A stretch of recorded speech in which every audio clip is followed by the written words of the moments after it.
few days ago in Chinatown, New York, an Asian woman was walking back to her apartment when a deranged, homeless, mentally ill person with a criminal history followed her, forced himself into her apartment, and then stabbed her to death.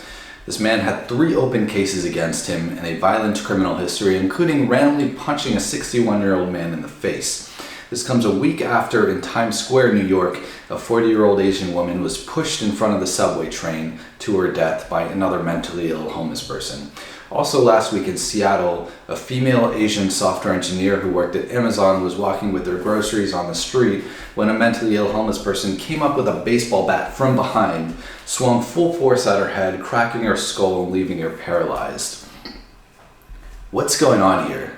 There is an epidemic of mentally ill homeless people in the US. I've been to 43 countries. Nowhere have I been where the problem is even remotely as bad as it is in the US. You can go to third world countries, like I was in Ukraine for 2 months last year. I don't think I recall seeing a single instance of a crazy homeless person just shouting at themselves and other people on the street. New York City, you see that 10 times a day. And it's even worse in San Francisco, Los Angeles, Seattle. I lived in New York City for 5 years and saw the population of insane homeless people get worse and worse every single year. I mean, I made videos on it, particularly since coronavirus. It's gotten even worse. One of my friends, born and raised in New York, just had a daughter. He's going to be leaving the city now because it's just, he doesn't trust his wife and daughter to be safe in the city. I wouldn't either. It's gotten ridiculous. Don't get me wrong, New York City is a fun place to live, and if you have any interest in living in New York City, I highly recommend it at some point in your life. But would I recommend raising a family there? Probably not. Okay, what's the solution here? Obviously, we need better mental health care. Nobody should have to be homeless, treating drug addicts, better criminal justice system. We already know what we need to do. We're just not doing it because we don't take the problem seriously. I'm not going to pretend like I'm an expert on these problems, but I know for a fact that if we don't take them seriously, they'll never be solved.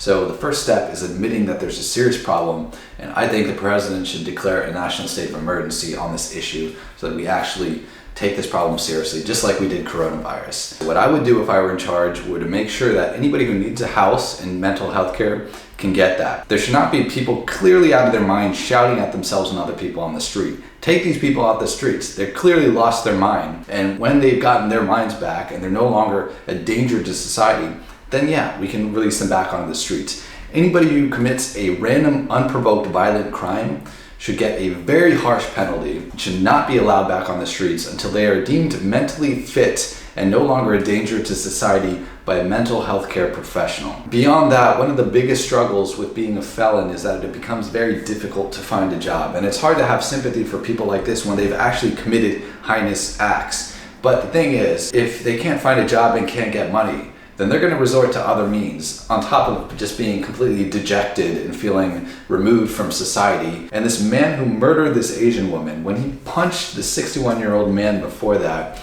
he was selling illegal subway swipes and had broken 27 subway machines. He saw this old man swiping in his friend, and so he got pissed because he saw that as a loss of a potential sale, and then just punched this man in the face. I can't think of a job more useless than selling illegal subway swipes. If this person could instead, let's say, get a job for the government sweeping the floor outside, or just had economic security from a basic income, if that kept this person from selling illegal subway swipes and damaging machines, then I'm all for it. I'm not saying this would prevent this kind of murders, because obviously this person was mentally insane, but it certainly doesn't help when you feel completely removed from society. And at least if we provide basic economic security to everyone, then theft is no longer an excuse. We can be harsher on crime as a result. So basic income, jobs guarantee, that stuff, honestly, I think that would at least help things. But in the end, we need better mental health care. Nobody should have to be homeless. We need to be harsher on these crimes. The problem is these criminals, they can get away with the crimes until somebody gets murdered. This guy, he punched a 61-year-old man in the face. Maybe he got a little bit of prison time, and then he's freed back on the streets. Then he realized, oh, I basically just got away with that. He's probably even more hardened from prison, because prison doesn't really rehabilitate people in the US. So then after he's free, he realizes, wow, I just got away with that. I can do whatever I want. And then the crimes slowly escalate until somebody gets murdered.